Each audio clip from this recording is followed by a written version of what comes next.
Hey, Internet.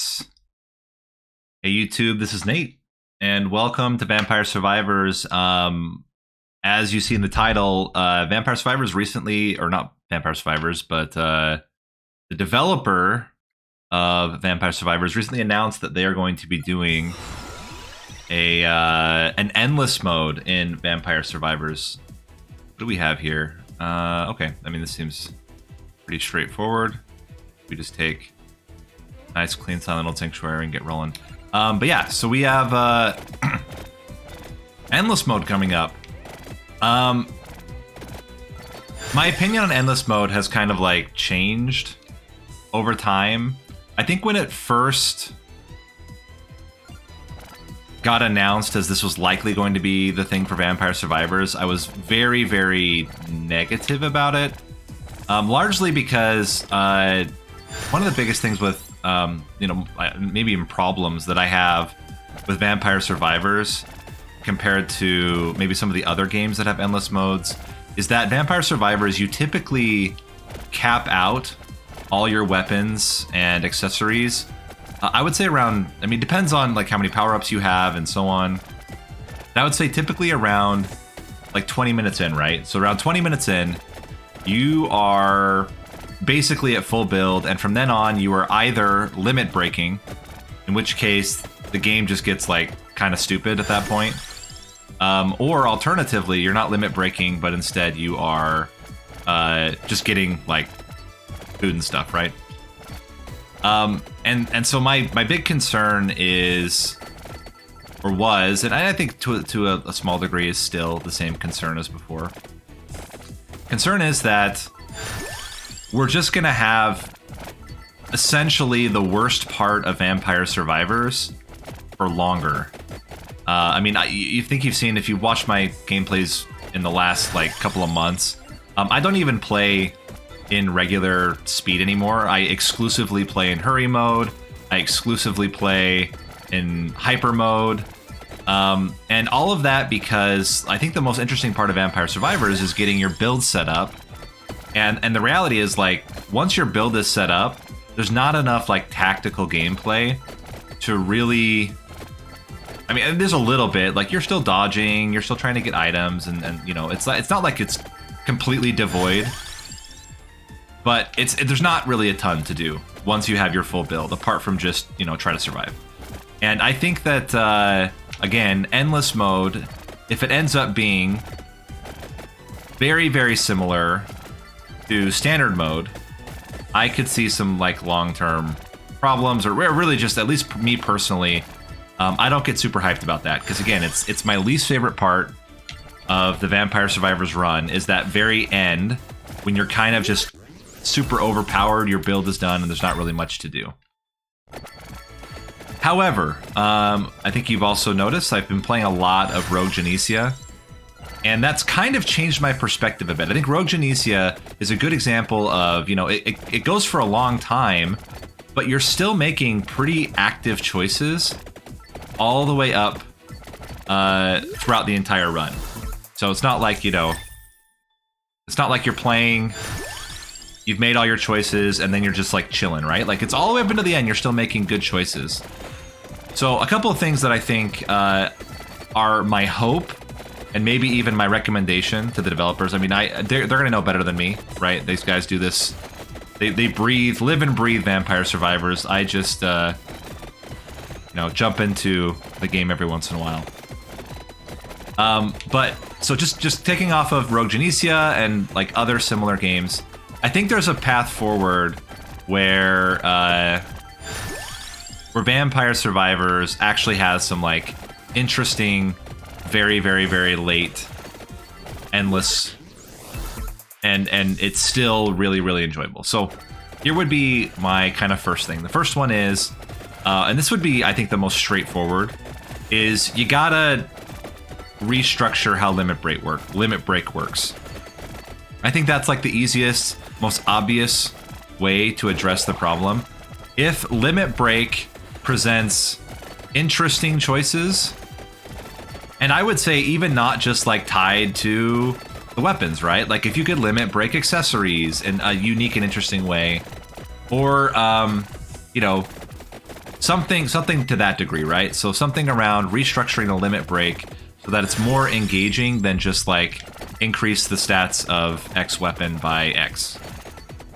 Because although it's cool, and it was certainly cool when it first came out, the fact is you become so strong. We're just gonna go ahead and die here to jump back into this one. But you become so strong by the end of it that it's almost like not interesting, right? So that would be my first idea. Let's restructure.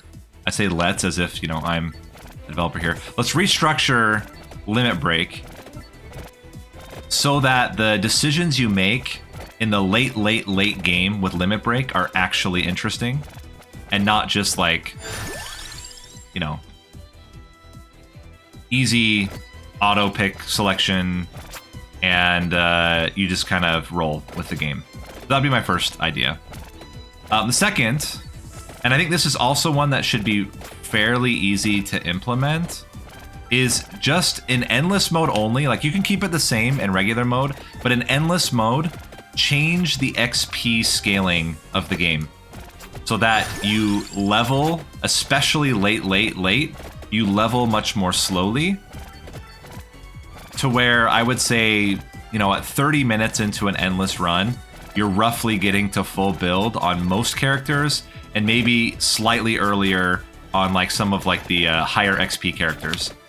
And then, you know, you can keep the same old limit break, but the reality is you're fighting against a tide, right? So now it's not just like, oh yeah, you're just gonna, you know, limit break and overwhelmingly powerful enemies are still just gonna die instantly because you limit break too much. But if the limit break happens at a much slower pace, then I think those decisions become more relevant. Even if we don't change them, even if they're just the stat buffs, the fact that you don't get to make them so often, and the fact that, you know, the enemies are continuing to scale, then you really actually have to make decisions about what stat am I going to increase. I can't just auto pick. I have to actually decide, because it's very likely if I pick inefficiently, then I'm just gonna die.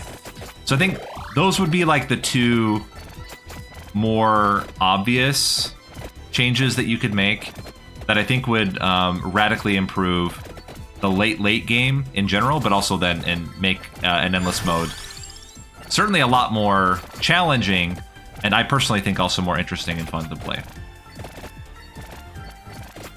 Outside of that, there are other options. One, and this is not just for endless mode, but in general, I think you could add much more interesting boss fights. I mean, that's one thing that Vampire Survivors really doesn't do that well compared to a lot of the competitor games.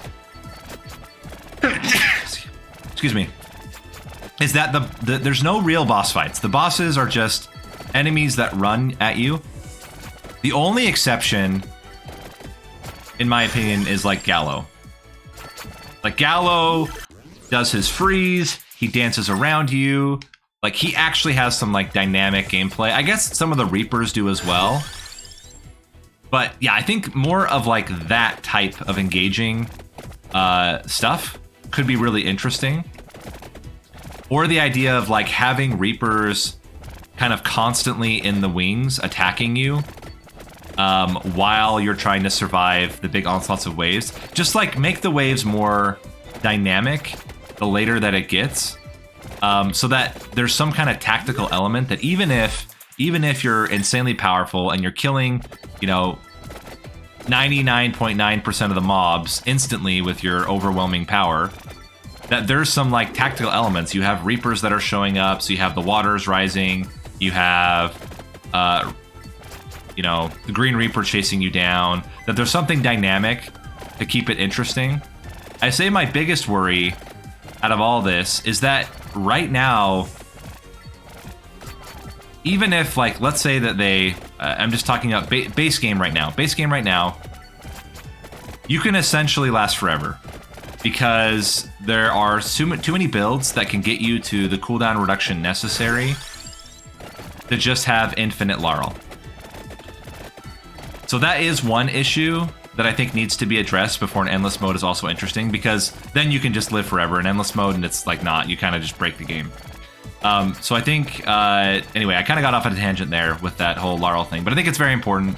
Like that entire build archetype basically has to be adjusted to not actually be infinite.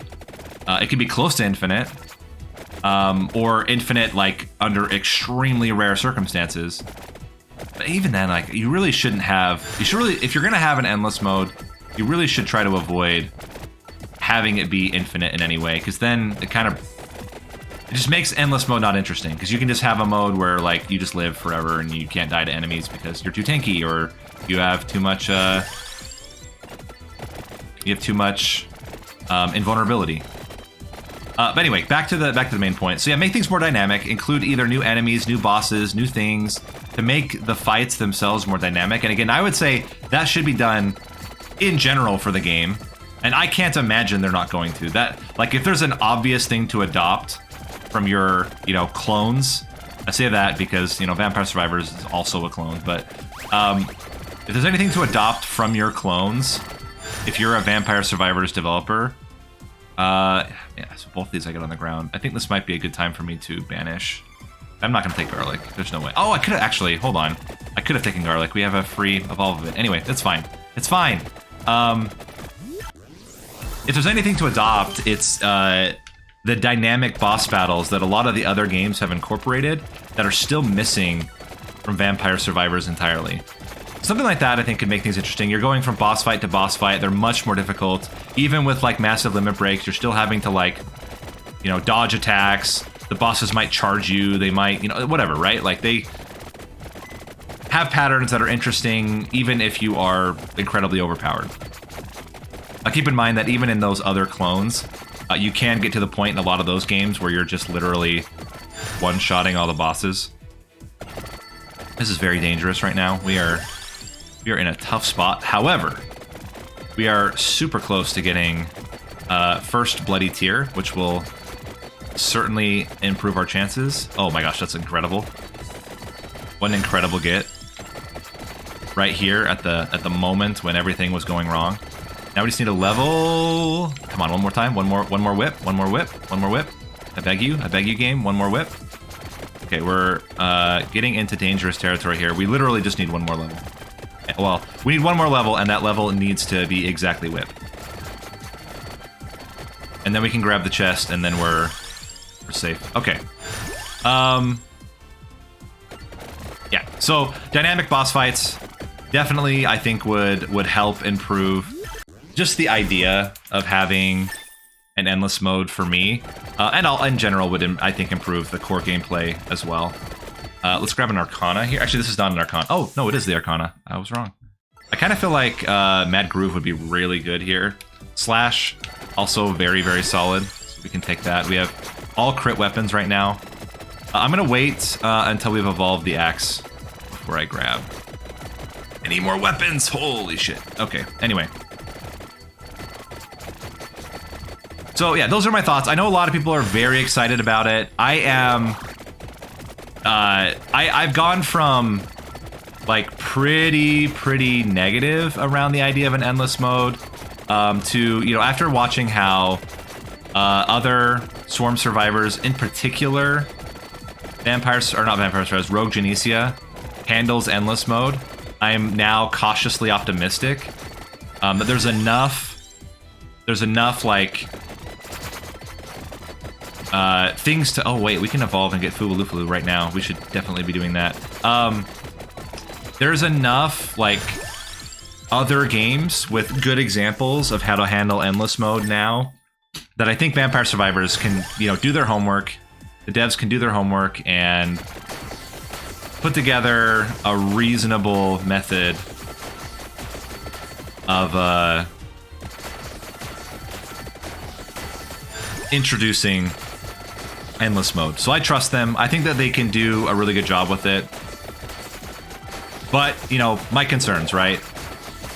That basically it's the same game, but in endless. I think for me that would be a huge disappointment. So here's hoping that they won't do that, and instead they have a good plan to enhance the experience, make it more dynamic, make it more interesting, and ultimately make it a game mode that increases the longevity of the game.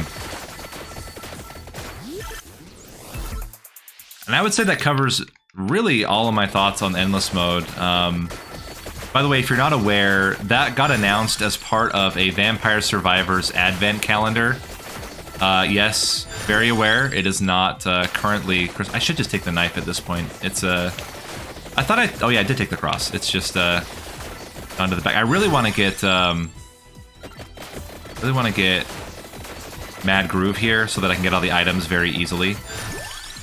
Also just need to get some more interesting...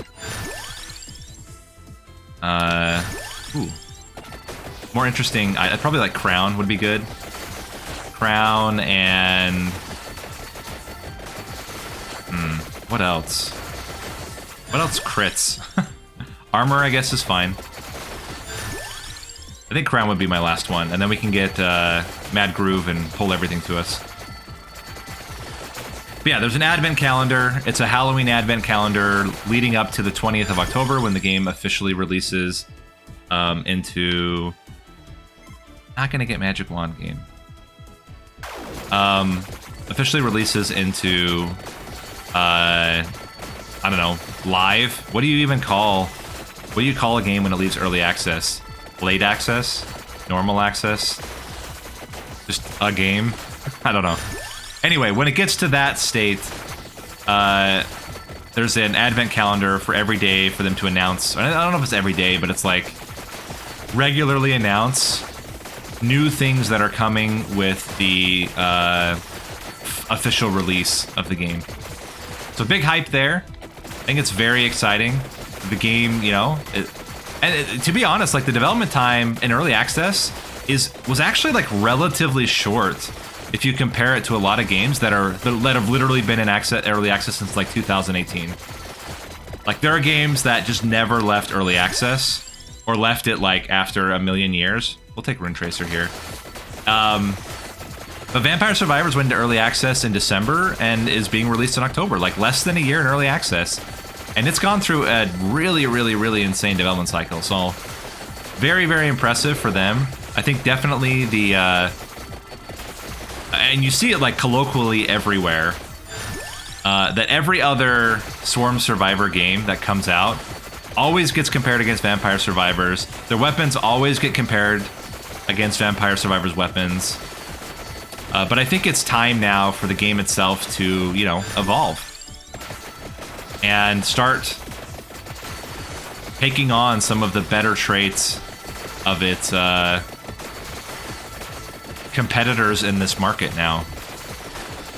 I don't think, for example, I don't think we need to have Twin Stick. I know somebody was mentioning Nate's obsessed with Twin Sticks. I do like Twin Stick for sure, but I think Vampire Survivors itself is not a good candidate for Twin Stick. It certainly was not designed with it in mind. However, I will say that a dash would be kind of cool. I would also say that... I think we'll just banish this bird.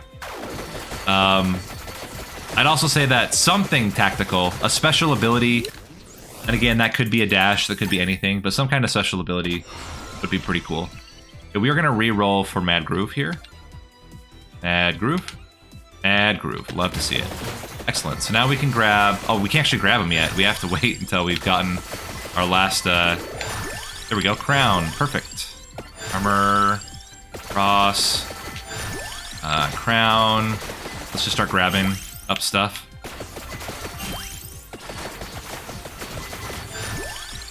Nice. We could get Pentagram, but I'm not going to. It's funny. It's a funny idea, but I'm not going to do that. Let's grab all these.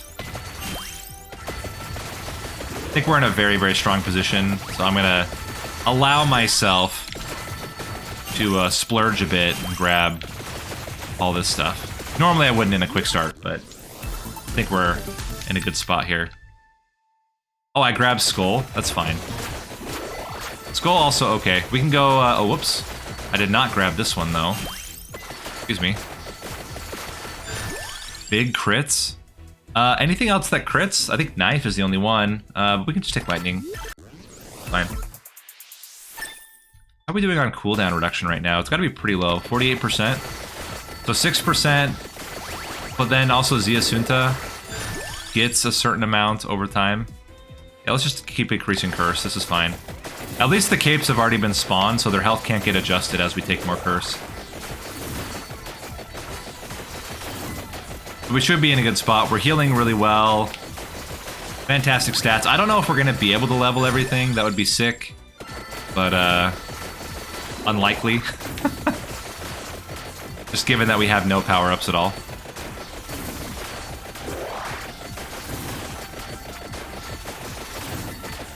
And then, yeah, I'm excited to see what else comes out over the next, weeks as they get closer and closer to the full release.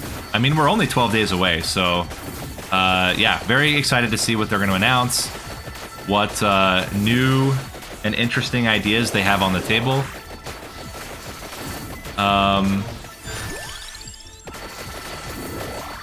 And as I've already mentioned before, but if you're unaware, my plan is to do a full stream on the 20th, once the game releases, where I start over with a brand new save file and basically run the game as if I'm a brand new player until I've unlocked everything you can unlock in a single play session. Now, I don't know what's going to be released new, so that could certainly hamper the progression. Like if it's a slower overall progression on full release, then we'll do what we can. Try to do it in one run, or try to do it in one stream.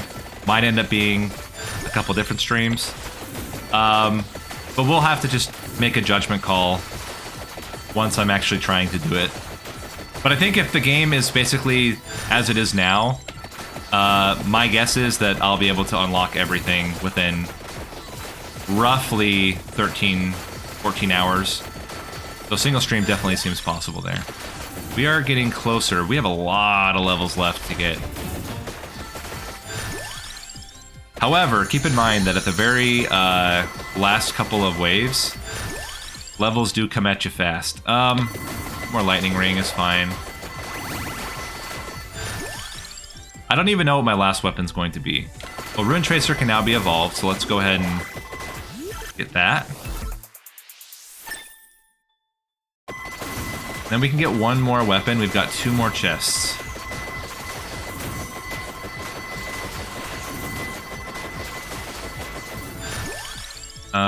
More curse. More enemies, more fun. Grab one of these as well. I like Ziasunta's music. It's nice. It feels like a classic action game music.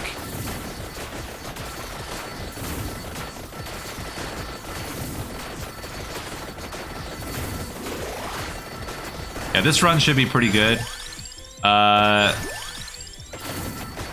First death, a little bit embarrassing. We're at 48% still. At this point, let's just get Fire Wand. It's fine. We don't have that much time left. Let's just get a weapon that can evolve. Get it done. Fire Wand. Oh, we can also level up Lightning Ring, Nate. 2 weapons that haven't evolved yet. Fire Wand. Lightning Ring. Lightning Ring. That. Lightning Ring. We're getting there. I'd really like to try to evolve both my weapons before we end, but it's going to be very, very close. Lightning Ring. Lightning Ring. Fantastic. There's one evolve. I think we'll do it. I think we'll evolve both weapons. I don't know if we'll get every single upgrade. That seems very spicy. But you never know. There's Fire Ring. We'd really have to probably get, like, a vacuum in these last couple of minutes. Which is not impossible, but difficult.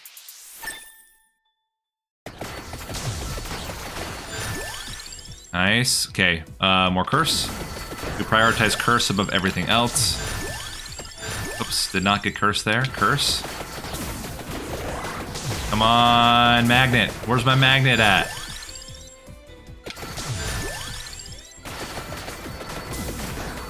Looking for left arrow every time.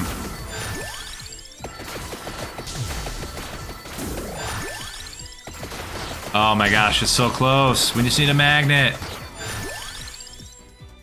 Probably should grab the chest at this point. No real reason not to grab a chest. Out of context, that... Anyway. There are, in real life, lots of reasons not to grab a chest. So, just want to clarify, in case somebody's pulling that out of context. Alright, keep going, more curse. More curse. Ah, we were close. We were close, but not quite there. But yeah, thanks for watching. I hope you guys enjoyed the run. Hope you enjoyed the commentary. And as I said, I'm excited to see what all's going to come out with the official release of Vampire Survivors. Tentatively excited, cautiously optimistic about Endless Mode. And with that, I will see you guys next time. See you later.